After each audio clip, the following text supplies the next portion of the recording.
Well, we were very pleased to receive the news from the Ninth Circuit Court of Appeals that the district court was reversed. The district court's decision back in 2022 deprived Prutehi of its day in court, deprived Prutehi of the opportunity to demonstrate that the Air Force is blatantly violating the National Environmental Policy Act and cutting the public out in terms of critical decisions about the well-being of the people and environment of Guam.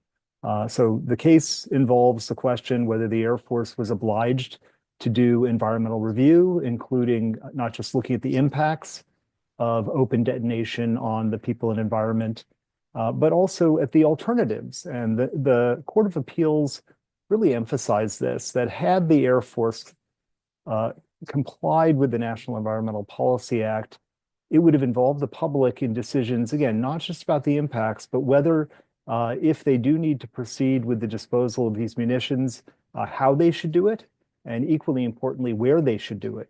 So even if ultimately the Air Force concludes that it has to dispose of some munitions using this antiquated technology of open detonation, why do it directly on the sand, by the ocean's edge, on ancestral lands at Tarague? Surely there are safer places to do that, including locations off of Guam. And none of that was considered before the Air Force went ahead with its application to Guam EPA. And the Ninth Circuit really appreciated that and the importance of complying with the law. So this is a huge victory for Prutehi and for the people of Guam to make sure that their voices will be heard before these important decisions go forward. This is a win for us here in Guåhan and Guam, but not just for us, for any group, community group that's challenging the military in a NEPA lawsuit.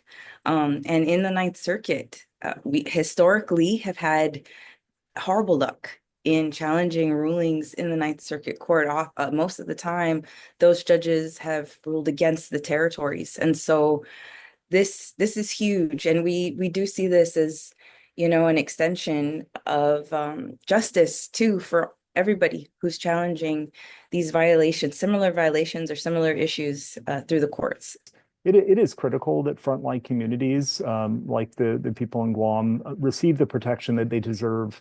And this is a case in which the defendant is the very government and very military that's supposed to be protecting the people of Guam. And if there were no alternatives, if there was no other way to do their job or no other location where they could do it, well, okay, so be it. Let the analysis show that. But the Air Force knows, and the US EPA knows, and the National Academy of Sciences know that there are safer ways to do this. And even if you need to use open detonation for some of these munitions, you don't need to do it on Guam. And you certainly don't need to do it on the beach, on ancestral lands that people would like to get back and with endangered species. And so at every step of the way, the Air Force has shown a disregard for the environment, for the people, and for the process. And that's why it's so important to be involved in this fight. Well, last year, a few of us attended a burial ceremony that happened right near Tarague Beach. There were these ancestral burials that were unearthed 20 years ago when the Air Force was actually planning on building a golf course down there. And they were trenching and they had hit latte stones and ancestral remains, and they've stopped the work. And those remains were in storage somewhere in an archaeological firm for decades. And finally, the State Historic Preservation Officer had planned to have them reinterred in the same area, in the same location where they had been disturbed years ago. And we actually, by chance, heard Patrick Guåhan on the radio. Somebody heard Patrick Guåhan on the radio and called me and said, "Are you going?" And it was actually out of requests, not invitations, more protests, I'd say, that we were able to go. And a few of my family members and my uncle said, we have to go and pay respects.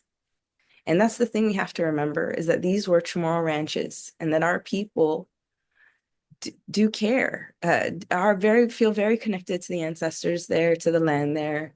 And when we were there, really recognizing too how close this area is to the open detonation area, it really is senseless that this continues to happen. It's not only dangerous and extremely harmful to the environment, to our water, to the people who live nearby. It's a desecration. And we also heard reports from fishers that just last year, again, that they were out fishing. Good friend of ours and family members were fishing, and out of nowhere, an explosion at the range took place, and they were quite close to it. Took pictures and photos and sent it to us. So these dangers are very real.